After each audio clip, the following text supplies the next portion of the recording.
코로나19 상황 속에서도 믿음으로 예배하는 우리 모든 성도님들에게 주님의 크신 은총이 함께 하시기를 간절히 바랍니다.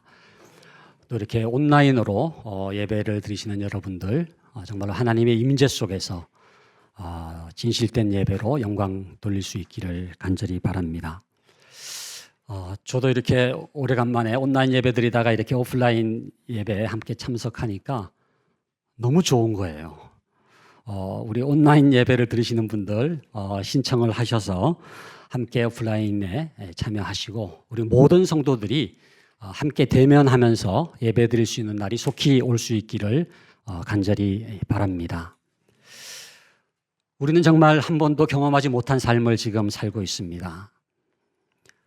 사회적 거리두기, 또 자가격리, 봉쇄, 팬데믹, 전혀 사용하지도 않았던 용어들이 이제는 익숙한 용어가 되고 있습니다.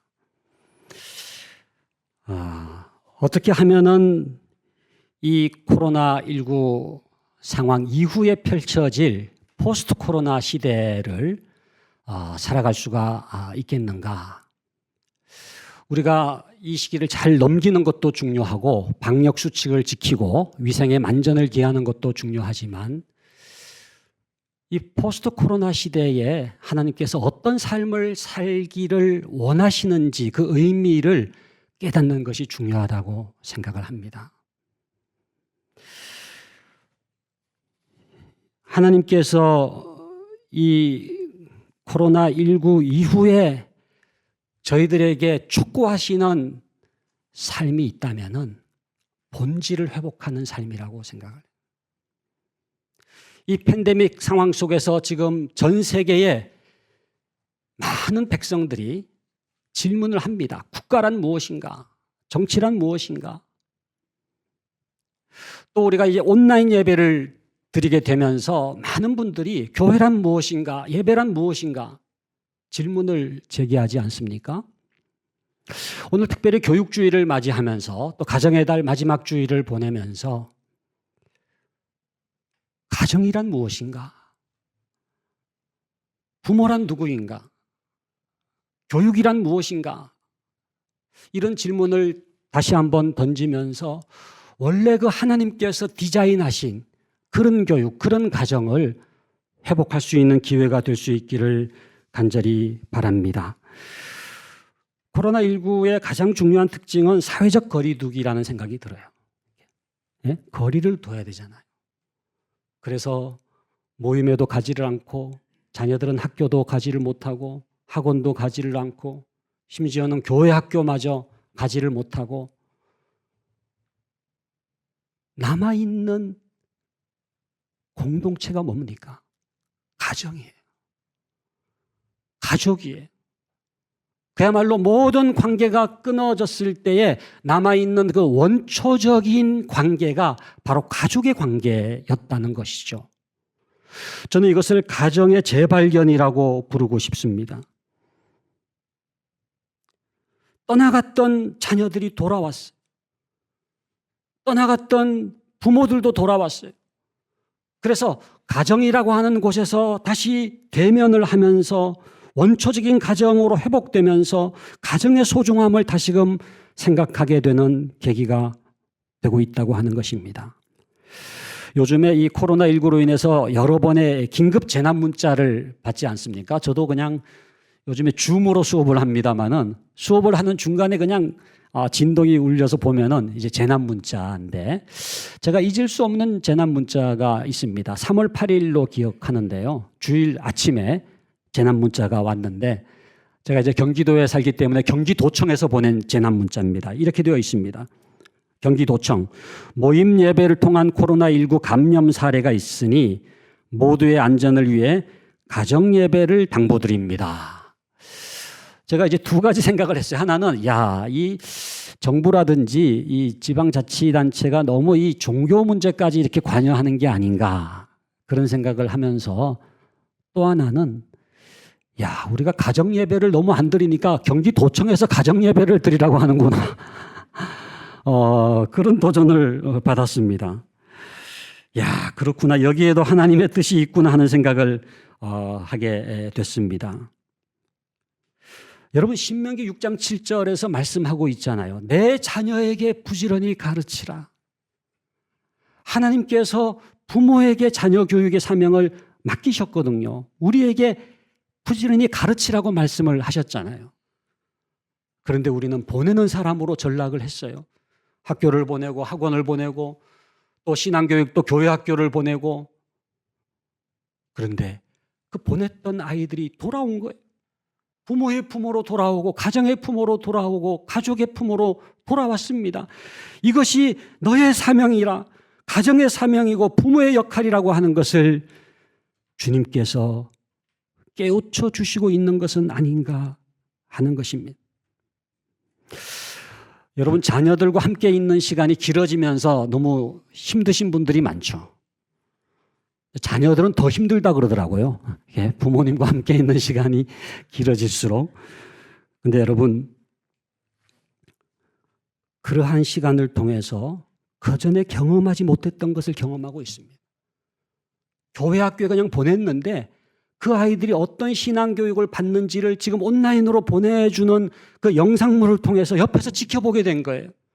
학교에서 수업하는 것이 어떤 것인지를 몰랐는데 지금은 옆에서 온라인 수업을 지켜보면서 야, 이것이 내가 책임져야 될 자녀 교육이구나라고 하는 것을 깨닫고 있습니다. 어떤 부모는 그런 얘기를 하더라고요. 홈스쿨링을 시작하는 것 같다는 거예요. 어떤 부모는 내가 개학을 맞이한 것 같다, 그렇게도 얘기를 하는 분이 계셨습니다. 여러분, 물론 우리가 학교에 위탁을 하고 교회 학교에도 위탁을 하고 때로는 학원을 보낼 수도 있습니다만은 그 자녀를 가르쳐야 될 주체가 누구냐? 자녀 교육의 주체가 누구냐? 부모라고 하는 것을 하나님께서는 다시 한번 우리들에게 말씀하고 있는 것입니다. 오늘 성경 본문인 잠언 22장 6절은 이렇게 말씀합니다. 마땅히 행할 길을 아이에게 가르치라. 그리하면 늙어서도 그것을 떠나지 아니하리라. 아주 짧은 이 귀절이기 때문에 다 같이 이렇게 암송을 하면 좋을 것 같습니다. 여러분 들어오실 때 이게 발열 체크하시면서 들어오신 것처럼 나갈 때는 이걸 암송을 해야 이제 귀가하실 수가 있기 때문에 한번 우리 같이 한번 암송을 해볼까요? 시작. 마땅히 행할 길을 아이에게 가르치라. 그리하면 늙어도 그것을 떠나지 아니하리라. 아멘. 이 말씀 속에 성경에 나와 있는 모든 자녀 교육에 관련된 메시지가 이렇게 압축되어 있어요. 마땅히 행할 길이 있다는 거예요. 마땅히 행할 길을 아이에게 가르치라고 했잖아요. 여러분, 인생에는 마땅히 행할 길이 있습니다. 선택해야 될 것도 많지만은 그러나 마땅히 가르쳐야 될 필수적인 것이 있다는 거예요. 여러분, 대학에 들어가면은요, 교과목이 있잖아요. 커리큘럼이 있는데 필수 과목이 있고 선택 과목이 있습니다. 전공을 해도요, 전공 필수가 있고 전공 선택이 있어요. 필수 과목은 진짜 필수적이에요. 그걸 안 하면 졸업이 안 돼요. 그 필수 과목을 해야지 전공을 공부했다고 얘기할 수가 있고 대학을 다녔다고 얘기할 수가 있는 과목이 필수 과목이에요. 선택 과목은 할 수도 있고 안 할 수도 있어요.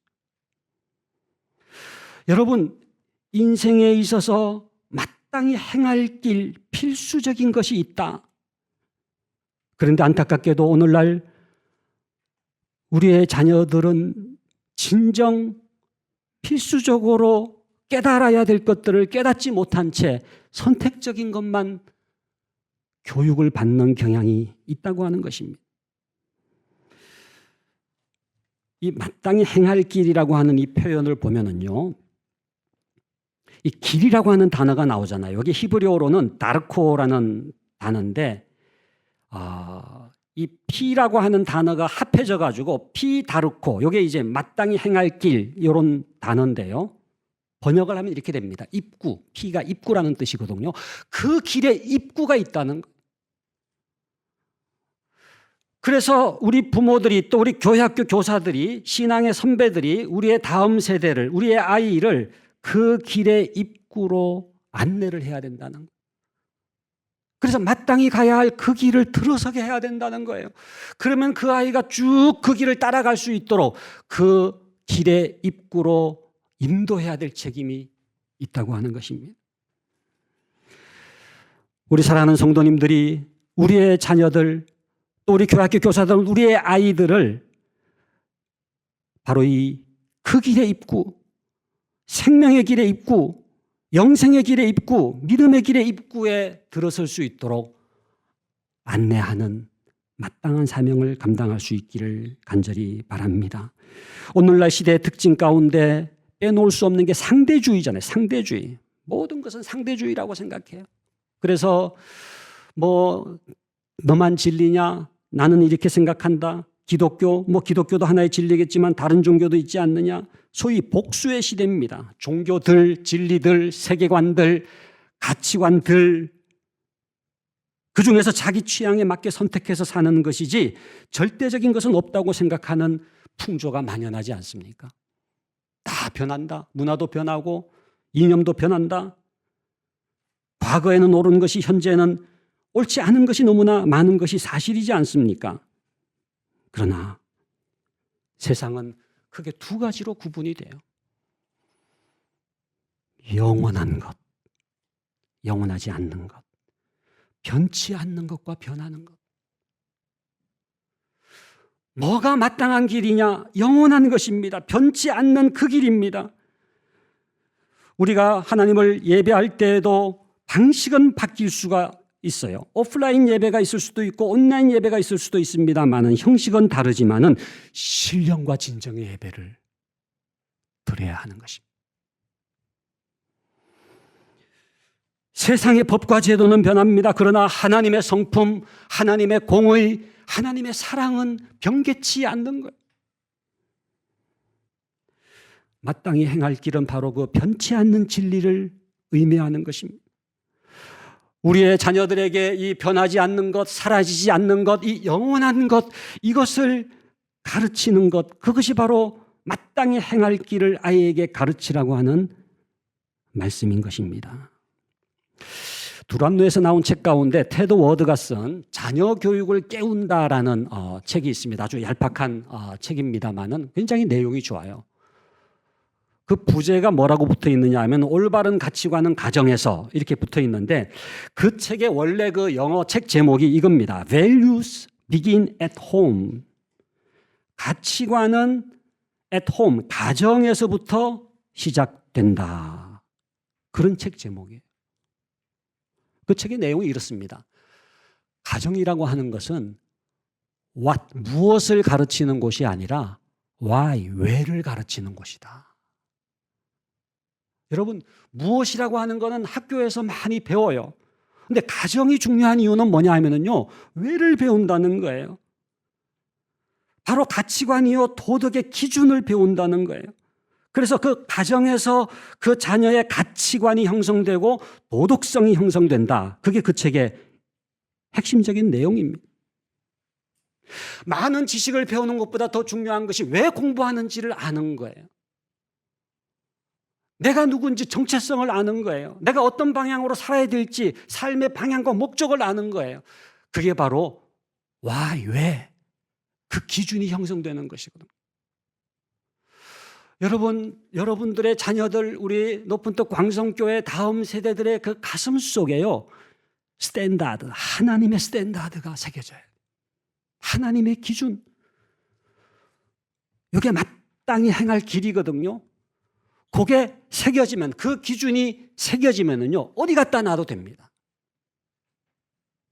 여러분, 인생이라고 하는 것은 판단의 영속이지 않습니까?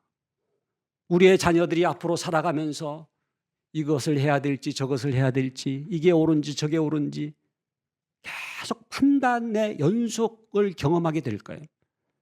로마서 12장 2절의 말씀처럼 너희는 이 세대를 본받지 말고 오직 마음을 새롭게 함으로 변화를 받아 하나님의 선하시고 기뻐하시고 온전하신 뜻이 무엇인지 분별하도록 하라고 했잖아요. 그 디서먼트, 그 분별이 뭡니까?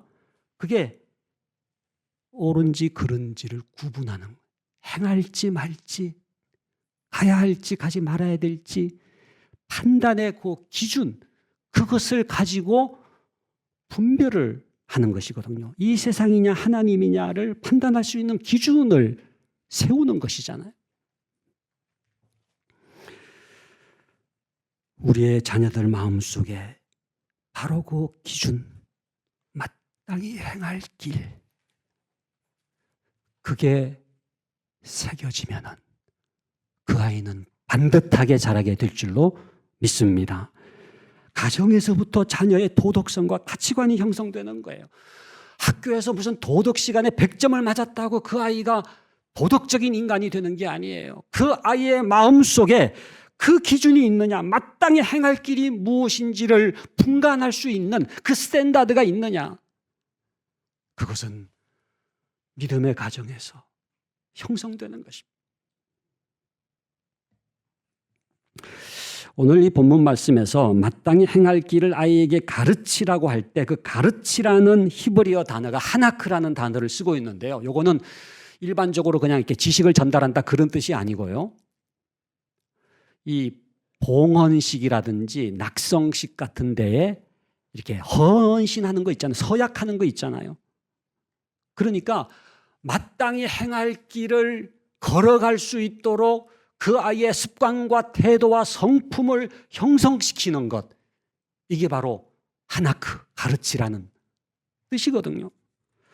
그래서 단지 하나님에 관해서, 성경에 관해서 뭐 지식적으로 아는 게 아니라 그 자녀가, 우리의 교회학교 아이가, 우리의 다음 세대가 그 마땅히 행할 길을 걸어갈 수 있도록 그 아이들을 훈련하고 성품을 형성하고 태도를 형성하게 해서 마땅한 그 길을 가도록 만드는 것. 그것이 우리의 사명이라고 성경은 말씀하고 있는 것입니다. 사랑하는 성도 여러분, 오늘 말씀은 아이에게 가르치라고 말씀하고 있습니다. 마땅히 행할 길을 가르치는 데에도 때가 있다는 거예요. 저는 이 자녀 교육에서요, 제일 중요한 원리를 한 가지만 꼽으라고 한다면은 자녀가 시간적인 존재라고 하는 사실을 깨닫는 거라고 생각합니다. 때가 있어요.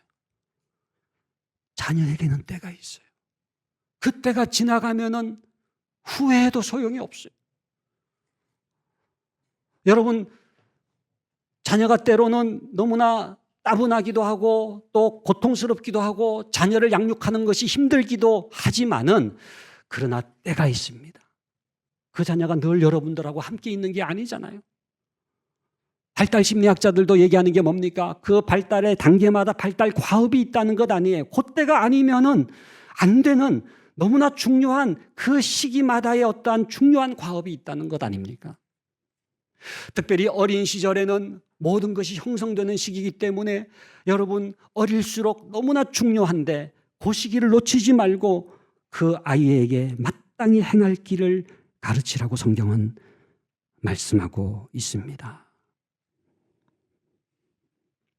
그리하면 늙어도 그것을 떠나지 아니하리라. 우리 한번 따라합시다. 그리하면. 네, 그리하면이 있어요. 절대 헛수고가 아닙니다.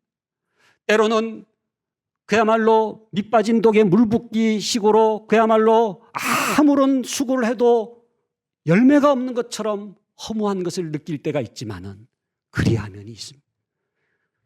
그리하면 하나님께서 변화시켜 주시는데 늙어도 그곳을 떠나지 아니하리라. 우리 아까 동영상 봤습니다만은 이렇게 씨앗을 심은 다음에 물을 주고 비료를 주고 가꾸면은요 싹이 나고 줄기를 뻗고 꽃을 피우고 열매를 맺잖아요. 오늘 말씀을요 두 부분으로 나누면은요 전반부와 후반부로 나눌 수가 있습니다.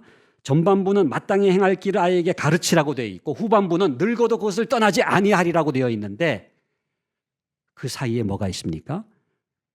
그리하면이 있어요. 전반부는 그 시기가 아이입니다. 어린 시절입니다. 후반부는 그 시기가 노인입니다. 늙은 시절입니다. 그런데 놀라운 것은 어린 시절과 늙은 시절을 연결시켜주는 파이프가 있다는 거예요. 그리하면입니다. 성경은 어린 시절과 늙은 시절을 통으로 이해합니다. 어린 시절에 했던 것이 늙은 시절에 영향을 끼친다라고 보는 거예요. 그래서 이게 마땅히 행할 길이라고 하는 것이 뭡니까? 그 길이 쭉 연결되어 있는 거예요. 인격적으로 존경할 만한 삶을 산 분이 있다면 제가 분명히 말씀드릴 수 있는 것은 그에게는 그리하면이 있습니다. 전반부가 있어요. 디모데 같은 목회자, 그 전반부에 유네게가 있잖아요. 사도 바울이 있잖아요. 헬렌 켈레라고 하는 삶을 살았던 그분의 전반부에는 설리번이라고 하는 선생님이 있잖아요. 한경직 목사님, 그러면은 그 전반부에 오산학교의 고당 조만식 선생이 있잖아요. 모세에게는 요게벳이 있고요. 사무엘에게는 한나가 있고요. 어거스틴에는 모니카가 있고요. 그리하면 하나님께서 후반부에 열매를 허락하시는데 늙어도 그것을 떠나지 아니하리라. 오늘 근속 표창을 받으신 분들, 여러분들이 그리하면에 그 수고를 했던 것이 결코 헛되지 않은 줄로 믿습니다. 교사일 수도 있고 부모일 수도 있고 구역장일 수도 있고 전도사님일 수도 있어요. 여러분들의 심는 사역은 거두는 사역과 연결되어 있습니다. 늙어도 그것을 떠나지 아니하리라. 저는 이 말씀을 읽으면서 하나님의 관심은 전생애구나, 이걸 깨달았어요. 그냥 아이를 아이 때만 보지 않고 하나님은 늙음에까지도 연결되어서 바라본다는 거예요. 이건 예수님의 눈길도 마찬가지입니다. 요한복음 1장 42절에 보면 예수님께 처음 시몬 베드로를 만나셨을 때 뭐라고 말씀하십니까? 장차 개바가 되리라 하시니, 지금의 모습이 아니라 장차 변화되어질 모습을 바라보는데 하나님께서는 한 아이를 바라볼 때에 그 늙음의 시기까지를 바라보면서 마땅히 행할 길을 아이에게 가르치라. 그리하면 늙어도 그것을 떠나지 아니하리라. 신명기 6장 2절에도 이런 말씀이 나옵니다. 곧 너와 내 아들과 내 손자들이 평생에 내 하나님 여호와를 경외하며. 이게 하나님께서 말씀하시는 자녀교육의 성공의 의미입니다. 평생에 여호와를 경외하는 것. 너와 내 아들과 내 손자들이 평생에 내 하나님 여호와를 경외하는 것, 이것이 하나님의 관심이에요. 인생을 살면서 잠시 어둠 속에서 방황할 수 있습니다. 그러나 여러분, 부모님이 마땅히 행할 길을 어릴 때부터 가르쳐준 그 아이는요, 그 자녀는요, 마치 영혼의 나침판이 새겨진 것과 같아요. 여러분, 나침판이 뭡니까? 북극성을 향해 있잖아요. 그 침이 아무리 방향을 돌려놔도 탁 북극성을 향해 있는 거예요. 곁길로 접어들어서 방황할 때에도, 어둠 속에서 헤매일 때도 그 영혼의 나침판이 있는 그 자녀는요, 뭐가 하나님을 기쁘시게 하는지에 대한 방향이 있어요. 그렇기 때문에 곁길로 갔다가도 다시금 돌아오게 되어 있어요. 주의 말씀은 내 발의 등이요 내 길의 빛이니이다. 욥도 고백하기를 나의 가는 길을 오직 그가 아시나니 그가 나를 단련하신 후에는 내가 정금같이 나오리라.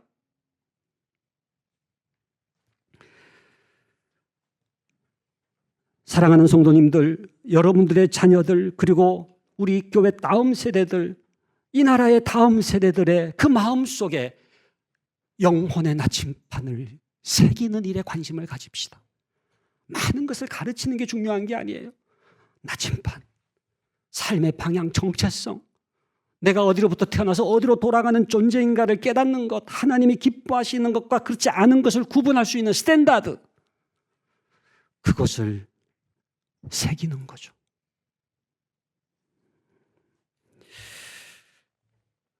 늙어도 그것을 떠나지 아니하리라.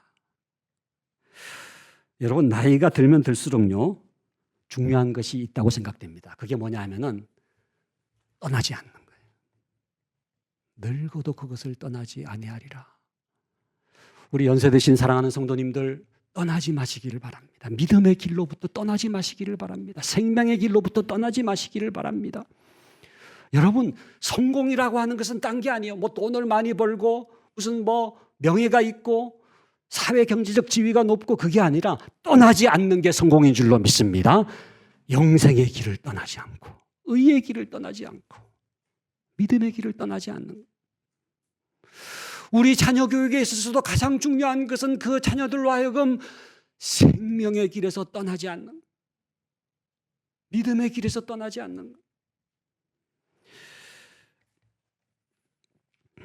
예수님께서 산상수훈에서 말씀하시기를 좁은 문으로 들어가라. 멸망으로 인도하는 문은 크고 그 길이 넓어 그리로 들어가는 자가 많고, 생명으로 인도하는 문은 좁고 길이 협착하여 찾는 자가 적음이라 그랬습니다. 비록 좁고 협착한 길이지만은 주님 가신 그 비아 돌로로사, 그 주님 가신 그 길을 떠나지 아니하고 그냥 그곳에 있는 게 성공인 줄로 믿습니다. 여러분, 그 생명의 길에 붙어 있기를 바랍니다. 코로나19가 와도 그 길에 붙어 있기를 바랍니다. 말씀을 맺겠습니다. 자녀 교육의 우선순위를 바로 세우십시다. 이제 가정의 달을 보내면서, 오늘 또 특별히 교육주의를 맞이하면서 또 이렇게 포스트 코로나 시대를 우리가 바라보면서 정말로 하나님께서 디자인하신 하나님의 자녀 교육은 어떤 것인가? 그냥 학교에만 맡기지 마시고, 학원에만 맡기지 마시고, 교회 학교에만도 맡기지 마시고, 여러분이 믿음의 자녀 교육의 커리큘럼을 짜야 돼요. 뭐가 진짜로 내가 추구하는 하나님의 자녀라고 하는 인간상인지, 자녀 교육에 대한 뭔가 인간상이 있어야 되지 않겠습니까? 목적이 있어야 되지 않겠습니까? 그리고 모든 것을 가르치지는 못하지만 마땅히 행할 길을 가르치는, 마땅히 행할 길, 그의 영혼의 나침판을 새겨주는 역할을 감당할 수 있기를 간절히 바랍니다. 그러기 위해서 가장 중요한 것 한 가지만 꼽으라고 한다면은 가정예배. 가정예배가 뭡니까? 내가 누군지 정체성을 깨닫는, 그 마음속에 영혼의 나침판을 심어주는 거예요. 마땅히 행할 길을 걸어갈 수 있도록 그 길의 입구에 안내를 하는 거예요. 제가 몇 주 전에 이렇게 원고 뭉치를 하나 받았어요. 임경근 목사님이라고, 그분이 이제 콕 집어 알려주는 가정예배 가이드라는 책을 생명의 말씀사에서 출판을 하면서 이제 추천서를 부탁한다고 저에게 보내왔어요. 제가 읽어보니까 그 임경근 목사님, 그분은 이제 화란, 네덜란드에 이제 유학을 해가지고 7년 동안 공부하고 이제 오신 분인데, 그 화란 개혁교회의 성도들이 어떻게 신앙생활 하는지를 쭉 이렇게 적었는데, 가정예배에 대해서 적었는데요. 제가 놀랐어요. 화란 개혁교회 성도들은 하루에 3번 가정예배를 드린대요. 일주일에 3번이 아니고 하루에 3번. 그래서 아침 식사, 점심 식사, 저녁 식사 있잖아요. 그러면은 식사 시작할 때 이제 아버지가 기도를 하고요. 그 다음에 이제 식사를 마치면 식탁을 이렇게 정리한 다음에 성경을 읽고요. 그 다음에 이제 성경을 제대로 깨달았는지 질문을 한 다음에, 그 다음에 이제 찬송을 부르고 가족의 기도 제목을 나눈 다음에 기도하고 마치는 건데, 긴 시간은 아닌데 3번 아침, 점심, 저녁으로 가정예배를 드린다. 여러분, 그 칼빈의 영향을 가장 많이 받은 교회가 이제 화란 개혁교회라고 얘기할 수 있는데, 그 화란에 있는 교회가 남아프리카 공화국으로도 가고 호주, 뉴질랜드, 캐나다, 미국으로 흩어졌지만은 어떻게 화란 개혁교회의 그 신앙을 이어가게 되느냐? 그 지역에 크리스천 스쿨들도 있습니다. 기독교 학교들도 변질되지 않고 기독교 학교를 이어가고 있는 그 비결이 뭐냐 하면은 가정예배. 여러분, 가정 예배를 통해서 여호와 경외를 배웁니다. 마땅히 행할 길이 뭔지 그 나침판이 새겨지고 그 기준, 스탠다드가 형성이 되는 거예요. 매번 가정 예배가 은혜가 넘치는 건 아니지만 꾸준히 가정 예배를 드리면은 그 속에서 바로 그러한 놀라운 새김이 일어나게 된다라고 하는 것입니다. 여러분, 가정 예배를 드리되 매일 드립시다. 제가 볼 때는요, 가정 예배는요, 일주일에 한 번 드리면 어려워요. 매일 드리는 게 제일 쉬워요. 제가 설교를 오래간만에 하니까 너무 어렵더라고요. 설교도 이게 매주 하면은 쉬울 것 같은데. 근데 여러분, 매주 가정 예배는 그냥 드리는 거다. 마치 우리가 밥을 먹는 것처럼 매주 짧은 시간이라도 가정 예배를 매일 드릴 수만 있다면은 그 속에서 하나님께서 영혼의 나침판을 새겨주시고 마땅히 행할 길로 우리의 자녀들을 인도할 줄로 믿습니다. 윌리엄스라고 하는 목사님이 나의 사랑하는 책이라고 하는 유명한 찬송가 199장의 가사를 작사를 하셨는데 그 어머니가 어릴 때부터 그 윌리엄스를 무릎에 앉혀놓고 성경을 읽어주셨다는 거예요. 나의 사랑하는 책, 비록 헤어졌으나 어머니의 무릎 위에 앉아서, 그 찬송가 가사 여러분들 아시지 않습니까? 그 찬송가의 원래 영어 제목이 My Mother's Bible이에요. 그냥 나의 사랑하는 책이 아니라 나의 어머니의 성경책입니다. 나의 어머니의 성경책. 사랑하는 성도 여러분, 마땅히 행할 길을 아이에게 가르치라. 그리하면 늙어서도 그것을 떠나지 아니하리라. 이 말씀을 다시 한번 붙들고 우리의 가정의 본질이 회복되고 부모의 사명의 본질이 회복되어서 하나님이 디자인하신 자녀 교육을 감당할 수 있는 우리 모두가 될 수 있기를 주님의 이름으로 간절히 축원합니다. 우리 기도하겠습니다.